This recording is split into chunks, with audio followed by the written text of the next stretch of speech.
అక్క గద్దర్ గారితో మీకు ఒక మెమొరబుల్ ఇన్సిడెంట్ ఏమైనా ఉందా?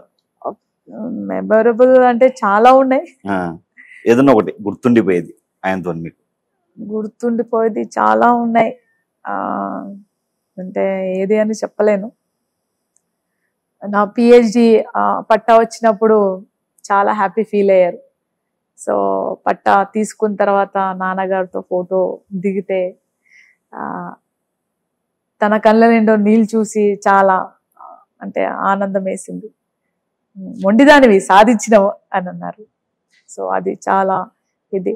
తర్వాత చివరిగా తన ఆపరేషన్ అయినప్పుడు 2వ రోజు అనమాట, మనం వెళ్తే ఇన్ఫెక్షన్ అవుతుందని ఓన్లీ అమ్మ అన్న వెళ్ళి చూసారు. నేను ఒక 3 days ఆగి వెళ్ళి చూద్దాం అనుకున్నాను.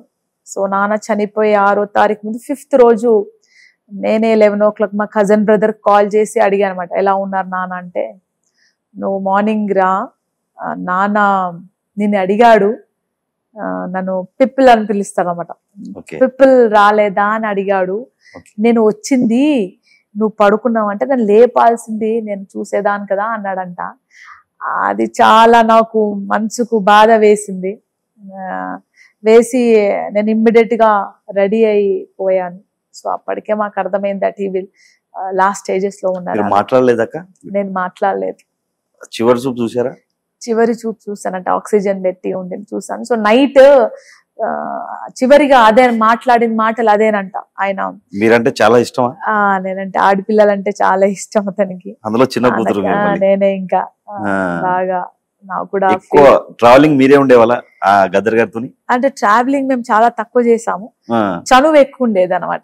అంటే ఏదైనా అలగడము, నేను చెయ్యను అనడం, నేను చేస్తా అనడము. మొండి వాళ్ళని మీరు కొంచెం ఆడపిల్లలు మొండే ఉంటారు కదా, మరి మొండి ఉంటేనే కొట్లాడి సమాజంలో బతుకుతున్నామండి. సున్నిత మనస్తత్వం ఉంటారండి అమ్మాయిలు. ముందుగానే 2 అడుగులు వెనకలనే ఉంటారు. అంటే ఒక అమ్మాయిగానే చెప్తున్నా, 1 అడుగు దూరమే ఉంటారు, 1 అడుగు వాళ్ళే భయపడి they will be in their own limits. ఆ లిమిట్ కంటే ఎక్కువ తక్కువ చేసుకునే ఉంటారు. కానీ ఒక్కసారి వ్యక్తిత్వానికి సంబంధించిన విషయం వస్తే మాత్రం భూతల్లి లాగా బద్దలవుతారు. అంతే. మీరు గద్దర్ గారి ఆశయాల్ని ఏ విధంగా ముందుకు తీసుకెళ్లాలనుకుంటున్నారు? మీరు చేసే పని నిజాయితీగా చేయడం. అంతేనా? అంతే కదా, ఏ పని చేసినా సరే నిజాయితీగా చేయడం. నిజాయితీ లోపిస్తుంది కాబట్టే, స్వార్థంతో పనులు చేస్తున్నారు కాబట్టే ఈ అసమానతలు ఏర్పడ్డది. గద్దరన్న ఎవరికైనా తను చేసే పని నిజాయితీగా చేస్తే ఈ అసమానతలు దూరం అయితే అన్నారు. అందుకే ఆయన ఆశయాన్ని ముందు తీసుకుపోవడం అంటే, నాకు ఇచ్చిన ఏ బాధ్యతనా నిజాయితీగా నిర్వహిస్తే ఆయనకు నివాళి అర్పించుకున్నట్టే. మీరు గద్దర్ గారి కూతురు కాబట్టే మీకు ఈ పదవి ఇచ్చారనుకోవచ్చా, సాంస్కృతిక సారథి? అవును, గద్దర్ గారి కూతురు కాబట్టే ఈ పదవి ఇచ్చారు నాకు. అలాగే అనుకోవచ్చా? అలాగే. మీకు ఈ పదవి వచ్చి ఆల్మోస్ట్ 3-4 months అయింది ఉండొచ్చా? 3 నెలలు. ఇప్పటి వరకు మీరు ఏం చేశారు సాంస్కృతిక సంస్థ సారథిగా, చైర్మన్ గా? సాంస్కృతిక సారథి చైర్మన్ గా నేను రాగానే 1 వారం రోజులు అన్ని ఫైల్స్ అన్ని తీసి, ఫైల్స్ అన్ని చెక్ చేసి, తర్వాత ఒక 15 రోజులు జిల్లా వారీగా కళాకారులను పిలిచి వాళ్ళని పరిచయం చేసుకుంటూ, వాళ్ళ కష్ట నష్టాల గురించి తెలుసుకు వాళ్ళని రాసుకున్నాను. 550 మంది కళాకారులను 15 రోజులు కలిసేసి జిల్లా వారి సమీక్ష జరగడం జరిగింది. సో చేసి గత 10 ఏళ్లుగా వాళ్ళ పయనం ఏ విధంగా అయింది, అట్లాగే ఏమేమి బ్యాక్లాగ్స్ ఉన్నాయి, ఏమేమి విషయాలు జరిగినాయి, అవి మనం ఏ విధంగా ఓవర్కమ్ కావాలి, కళాకారులకు బేసిక్ నీడ్స్ ఇచ్చి మనం ఇంకా వాళ్ళని ఏ విధంగా ముందుకు తీసుకుపోవాల్సిన విధంగా ఒక ప్రణాళిక ఫ్రేమ్ చేయడం జరిగింది.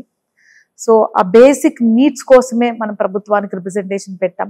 అవి ఇచ్చిన తర్వాత ఇమీడియట్ గా మొన్న 12వ తారీఖు తెలంగాణ సంస్కృతి సారథిలో 178 మంది ఉమెన్ ఆర్టిస్ట్ ఉన్నారు. వాళ్ళందరినీ పిలిచి చిన్న మోటివేషనల్ ట్రైనింగ్ సెషన్ కండక్ట్ చేసి, ఒక మెడికల్ క్యాంప్ కండక్ట్ చేసి, వాళ్ళకి ఐ, ఇయర్, జనరల్ చెకప్ తో పాటు క్యాన్సర్ స్క్రీనింగ్ కూడా చేపించి, వాళ్ళకు కావాల్సిన పర్సనల్ గా యాజ్ ఎ ఉమెన్ వాళ్ళ బాధ సాధకాలను తెలుసుకొని నోట్ చేసుకొని పంపించింది.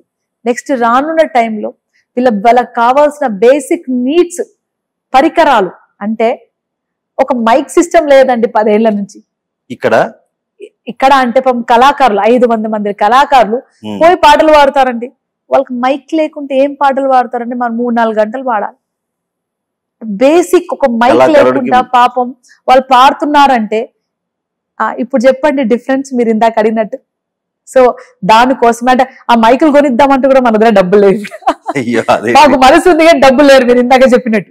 అర్థమైందా? సో అది కూడా ఖచ్చితంగా మనం ఈ 1 month లోపల అన్ని మొత్తం 500 ఈ ఉన్న 52 టీమ్స్ కి ఒక మైక్ సిస్టమ్, ఒక కొత్త మోడర్న్ మైక్ సిస్టమ్, దాని కిట్ వేసుకోవడానికి కూడా రెడీ ఇవ్వండి. అట్లా కొన్ని రాసుకున్నాము. ఉమెన్స్ డే రోజు ఇవన్నీ ఉమెన్స్ డే మన ప్రభుత్వ పరంగా పెద్దగా జరుగుతుంది.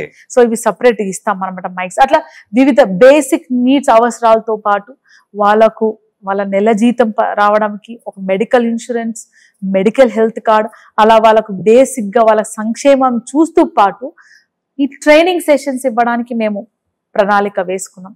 సో అద్భుతమైన కళాకారులు, కొన్ని తప్పిదాలున్నా సరిదిద్దుకొని కలుపుకొని పోవాల్సిన బాధ్యత ఉంది. కాబట్టి వాళ్ళు కూడా మన పిల్లలే, మన తెలంగాణ పిల్లలే, మన బిడ్డలే, మన కోసమే పాడుతున్నారు. కాబట్టి ఎక్కడ తప్పులు ఉండేవండి. సో వాళ్ళని కలుపుకొని వాళ్ళలో ఉన్న నైపుణ్యాన్ని ఇంకా బయటికి తీస్తూ ట్రైనింగ్స్ కండక్ట్ చేస్తూ ప్రజలకి ఏ విధంగా పోగలుగుతాము అనేది రాసుకొని పెట్టుకున్నామండి. అమ్మగారు ఎలా ఉన్నారు? ఎవరితో ఉంటున్నారు ఇప్పుడు? అమ్మగారు అమ్మ ఉంది, అమ్మ అందరూ ఒకటే దగ్గర ఉంటున్నారు. అందరూ ఒకటే దగ్గర ఉన్నారు.